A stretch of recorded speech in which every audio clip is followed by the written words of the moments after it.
Welcome to anime Tamil series. இன்னைக்கு நம்ம பார்க்க போறது the rebirth villain the legend of CS season 1 episode 8. இன்னும் நம்ம சேனலை சப்ஸ்கிரைப் பண்ணலனா சப்ஸ்கிரைப் பண்ணிக்கோங்க. பக்கத்தில் இருக்க பெல் பண்ண கிளிக் பண்ணிக்கோங்க. வாங்க வளவலன்னு பேசாம எபிசோடுக்குள்ள போகலாம். எபிசோடோட ஸ்டார்டிங்ல இது எப்படி பாசிபிள் ஆச்சு? இந்த ஜாங்மங் வந்து இன்னைக்கு வந்து தோத்து போயிட்டானா? ஜிஎஸ் அவன் கடலோட 4வது லேயர்ல தான் இருக்கான். ஆனா இது ஜாங்மங் இருக்கான அவன் பீக் லெவல்ல இருக்கான். அவன் எப்படி தோத்து போயினா? அதே 20 நாளைக்கு முன்னாடி தானே வந்து இந்த ஜிஎஸ் வந்து ஜாங்மன் கையால் அடி வாங்கி ஓடி போனான். இன்னைக்கு என்னதான் நடக்குது அப்படின்னு சொல்லி அங்க இருக்கவங்க எல்லாம் ஷாக்கிங்கா வந்து ஹீரோவையே பார்த்துட்டு இருக்கானுங்க. அங்க இருக்க பெரியவரு, நான் இதை சொல்லியே ஆகணும், இந்த போட்டியில ஜெயிச்சது ஜியோசு அப்படின்னு சொல்லி அவரு அறிவிச்சிடறாரு. என்னது, என்னுடைய 3000 அந்த கிரேட் எலமெண்ட் ஸ்டோன்ஸ் எல்லாம் போச்சா? நான் இனிமே வந்து என்னைக்குமே பெட்டே கட்ட மாட்டேன். ஐயோ, என்னுடைய அந்த புது வெப்பனும் போயிருச்சா அப்படின்னு சொல்லி அங்க இருக்க 3 பேரும் குழந்தைட்டு கிடக்காங்க. ஹீரோ வந்து ரத்தம் எடுக்கிறான். சீனியர் பிரதர், உனக்கு என்னாச்சுன்னு சொல்லி டாயஸ்டர் ஓடி வராங்க. இப்போ ஓகே தானே நீ அப்படின்னு சொல்லி ஹீரோ பார்த்து கேட்குறாங்க. ஜூனியர் சிஸ்டர், என்ன அந்த டிரான்ஸ்மின் சீட்ல கூட்டிட்டு போய் உட்கார வைங்க அப்படின்னு சொல்லி ஹீரோ சொல்றான். கண்டிப்பா நான் உன்னை கூட்டிட்டு போறேன். ஹீரோ வந்து நினைக்கிறான், இவங்க முன்னாடி நான் வந்து வீக்கா வந்து என்ன காமிச்சுக்கிறணும். அப்பதான் இங்க இருக்க யாரு வந்து என்னை வந்து நோட்டீஸ் பண்ண மாட்டாங்க.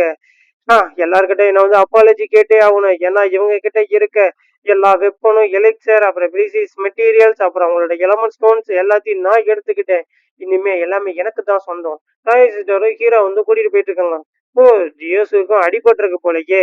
இதை பத்தி நான் கவலைப்பட வேண்டிய அவசியமே கிடையாது. இன்னைக்கு நான் தான் வந்து ஜெயிக்க போறேன். ஜென்லிபி, இப்ப இது உன்னோட டென். கண்டிப்பா.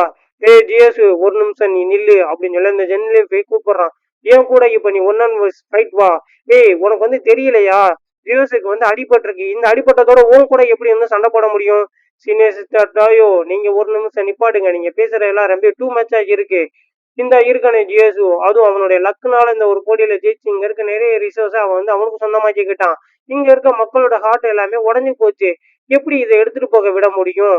இன்னொரு டைம் ஜெங்லிங் கூட சண்டை போட சொல்லுங்க. ஜெயிச்சான் அப்படின்னா அவனே எடுத்துட்டு போகட்டும்.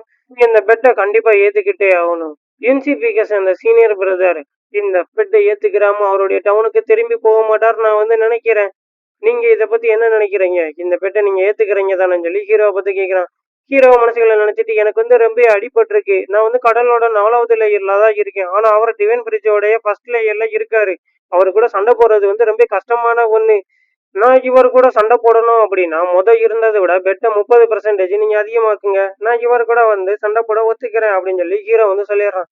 ஓ, நீங்க உண்மைக்குனே மத்தவங்க முன்னாடி ஒண்ணுமே தெரியாத போல நடிச்சு மறுபடியும் அவங்களோட ரிசர்ச் எல்லாம் திருடலான்னு பாக்குறீங்க. உங்களுக்கு 200 பிரேக் த்ரூ பாயிண்ட்ஸ் கிடைக்குது. உண்மையிலே வலிமை இல்லாதவன் பேராசப்படுறது போலதான். நீயே உன்னோட சாவை தேடி வந்துட்ட, அப்புறம் என்ன குறை சொல்லக்கூடாது அப்படின்னு சொல்லி ஜெங்லியோ வந்து அவனோட மனசுக்குள்ள வந்து நினைச்சிட்டு இருக்கான். ஏய், இந்த சிஎஸ்சியாக்கு எப்ப வெளியே போகணுன்னே தெரியாதா? ஏன் தான் இந்த சிஎஸ்சி இப்படி பண்றானோ? எல்லாரும் வாங்க, நான் மறுபடியும் வந்து ஃபைட் பண்ண போறேன். அந்த ஜெங்லிபி கூட வந்து ஃபைட் பண்ண போறேன். இந்த முறை நீங்க வந்து பெட் கட்டுங்க. நீங்க மட்டும் வின் பண்ணிட்டீங்க அப்படின்னா நீங்க உடனே வந்து பணக்கார ஆகிடலாம். சீக்கிரம் ஓடி ஓடி வந்து பெட் கட்டுங்க அப்படின்னு சொல்லி ஹீரோ கூப்பிட்டாவும் மறுபடியும் அந்த முட்டா பசங்க எல்லா பேரும் வந்து பெட் கட்டுறானுங்க. இந்த முறை ஜிஎஸ் வந்து கண்டிப்பா தோத்து போயிருவான். ஏன்னா அவர் வந்து டிவைன் பிரிட்ஜோட ஃபர்ஸ்ட் லேயர்ல இருக்காரு. அந்த ஜெங்லிபி ஜிஎஸ்சி தான் வந்து தோப்பான் அப்படின்னு சொல்லி எல்லா பேரும் பெட் கட்டுறாங்க. ஹீரோ வந்து வில்லத்தனமா சிரிக்கிறான். எனக்கு தான் இங்க இருக்க எல்லா ரிசோர்ஸும் மறுபடியும் கிடைக்க போகுது அப்படின்னு சொல்லி ஹீரோ சொல்லிட்டு இருக்கான். இங்க இருக்க பெரியவரும், மறுபடியும் நம்ம லைஃப் வந்துட்டு தெரியனால இன்னொரு ஃபைட்டும் நடக்க போகுது. அது அந்த ஜெங்லிபி அப்புறம் ஹீரோ சியோசு.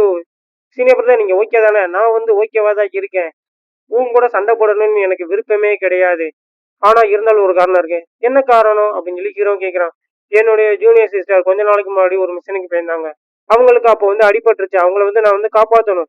அதுக்கான மருந்து அந்த லிங்க்ஸியோ கிட்ட தான் இருக்கு. அப்பதான் எனக்கு அது வந்து கிடைக்கும். உன்னை வந்து நான் வந்து கொல்லணும்னு நினைக்கல. ஆனா நீ வந்து இறந்து போயிட்ட அப்படின்னா அதுக்கான மன்னிப்பா நான் வந்து இப்பயே வந்து கேட்டுக்கிறேன்.